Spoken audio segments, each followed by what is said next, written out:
प्रकरण में कहीं ना कहीं शागिर्द है और इस पूरे न्याय के रास्ते को डिरेल करने की कोशिश में भी जुटा हुआ है। लेकिन मैंने कहा ना कि जब आप सख्त हो जाएंगे और हम लोग सख्त हो जाएंगे, अदालत सख्त हो जाएगी, तो मामला पलट जाएगा। वही हो रहा है।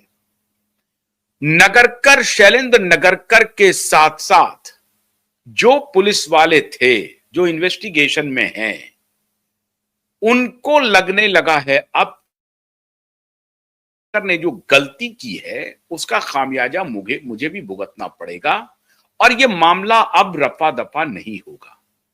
पहले के सत्तानशी लोगों ने यह कंफर्म कर दिया था कि मामला रफा दफा हो गया, कहीं कुछ होने वाला नहीं है। इसलिए सब चैन की नींद सो और बांसुरी बजाओ। वो चैन की नींद सो रहे थे, बांसुरी बजा रहे थे, उनका करप्शन का खेल जारी था। इसी बीच में हम सबकी एंट्री होती है और ये सब चैन की नींद उनकी उड़ गई। तो शैलेंद्र नगरकर के साथ 6 से कम 10 पुलिस ऑफिसर, इंस्पेक्टर रैंक से लेकर के डीसीपी स्तर तक, ये सारे अधिकारी अब परेशान हो रहे हैं और परेशान होकर के इधर उधर सेटिंग करने में लगे हुए हैं कि उनका नाम कहीं इस जांच में ना आ जाए, क्योंकि अगर इस जांच में आ गया तो मामला इतना संगीन है मित्रों, इतना संगीन है। एक लड़की की बलात्कार के बाद हत्या का मामला है और उसमें रसूखदार लोगों के इन्वॉल्वमेंट का खेल है। तो आपको मालूम है कि अदालत तो इस देश में रसूख से चलता नहीं है, कानून से चलता है। मैंने कल आपसे चर्चा की थी, बताई थी। अब उनको यह लग रहा है कि प्रत्येक दिन ये तारीख नजदीक आती जा रही है। ऐसी परिस्थिति में ये नगरकर ने हमें फंसा दिया है और नगरकर को जिनने फंसाया है उनको अब लग रहा है कि अब हम क्या करें। बड़ी खबर हमारे पास ये आ रही है मित्रों कि परमबीर सिंह, माननीय परमबीर सिंह ने पाला बदल लिया है और अब खुलेआम परमबीर सिंह ये कह रहे हैं कि देवेंद्र फडणवीस, भारतीय जनता पार्टी के किन नेताओं को, शिवसेना शिंदे गुट के शिंदे को, एकनाथ शिंदे को और 2-3 नेताओं को सीधे गिरफ्तार करने का हमें आदेश था। कैसे भाई? गिरफ्तारी के आदेश क्यों थे, किस कारण? तो किसी न किसी केस में इन नेताओं को फंसाओ, इनको गिरफ्तार करो, इनको हवालात भेजो, इनके खिलाफ केस चलाओ, मुकदमा चलाओ। ये कौन कह रहा था करने के लिए सीधे?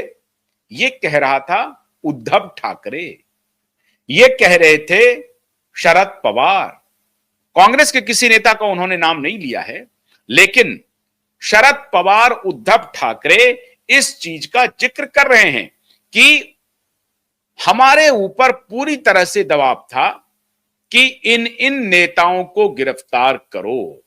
और उसमें एक पुलिस ऑफिसर संजय पांडे जी का भी, वो जो उस वक्त कमिश्नर भी थे और डीजीपी भी बने कुछ दिन के लिए महाराष्ट्र के, उनका भी। और संजय पांडे और परमबीर सिंह के बीच 36 का संबंध है।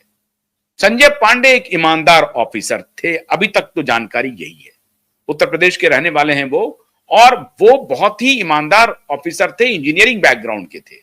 ये भी हरियाणा के रहने वाले हैं। इनके बैकग्राउंड को आप जान ही रहे हैं, ये हिस्ट्री विस्ट्री से, शायद ह्यूमैनिटीज से ये गए हैं वहां पे। लेकिन इनके बैकग्राउंड के बारे में तो हमें जानकारी है, क्योंकि इनके ही बैचमेट से हमारी जब बात हो रही थी तो इन्होंने कहा कि साहब, उस बैचमेट ने कहा कि साहब, ये ट्रेनिंग के जमाने से ही परमबीर सिंह के पैर की जो चरित्र था वो उसी वक्त साबित हो गया था। पूत के पांव पालने में ही दिख गए थे। ये इनके ही बैचमेट हमें कह रहे थे। ये भरबेटम मैं उनकी बात में आपके सामने रख रहा हूं, मैं नाम नहीं लूंगा कि इनके बैचमेट कौन थे, लेकिन इन्होंने कहा कि परमबीर सिंह के पूत के पांव, मतलब इनके जो पांव थे, पालने में ही दिख गए थे। कहने का मतलब यह है कि जब ये पुलिस सेवा में आए थे उसी वक्त इनका कैरेक्टर साथियों के बीच में मशहूर हो गया था कि यह व्यक्ति किस प्रकार का है और आने वाले दिनों में भारतीय पुलिस सेवा में ये किस प्रकार की सेवा देने वाले हैं। ये उसी वक्त पता चल गया था।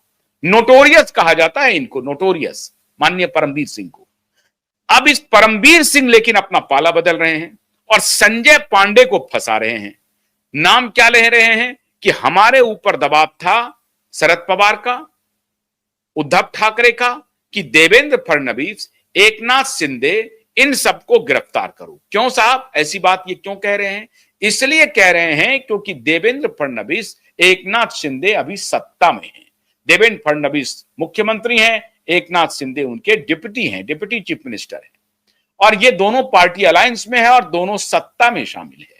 तो सत्ता के साथ चलने का चरित्र ही परमवीर सिंह है। अब इनको यह लग रहा है कि चूंकि दिशा और सुशांत का केस खुल गया है, पहले तो इन्होंने उस पे सब मिट्टी डाल दिया था, केस इंक्वायरी करके सब कुछ कर दिया था।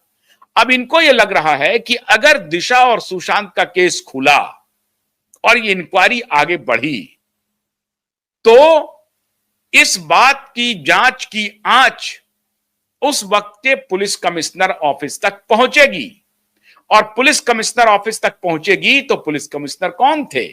मैं ही था पुलिस कमिश्नर, सचिन बाजे, और जो बाकी एसीपी जिनके यहां पर यह केस दिया गया है वो माननीय एसीपी जी भी नपेंगे अभी कि आपने जो केस लिया, जो एक्सीडेंटल डेथ की इंक्वायरी हुई, उसको आपने लिया, उस पर आपने कोई प्रतिक्रिया नहीं दी, आपने हूबहू जो दिया उसको एक्सेप्ट कर लिया। क्या आपके अधिकार क्षेत्र में एसीपी जो मजिस्ट्रेट की भूमिका में थे, क्योंकि ये जो इंक्वायरी थी एक्सीडेंटल डेथ की वो कोर्ट में गया ही नहीं, न निचली अदालत में, न उच्च अदालत में, न किसी अदालत में, किसी कोर्ट में नहीं गया।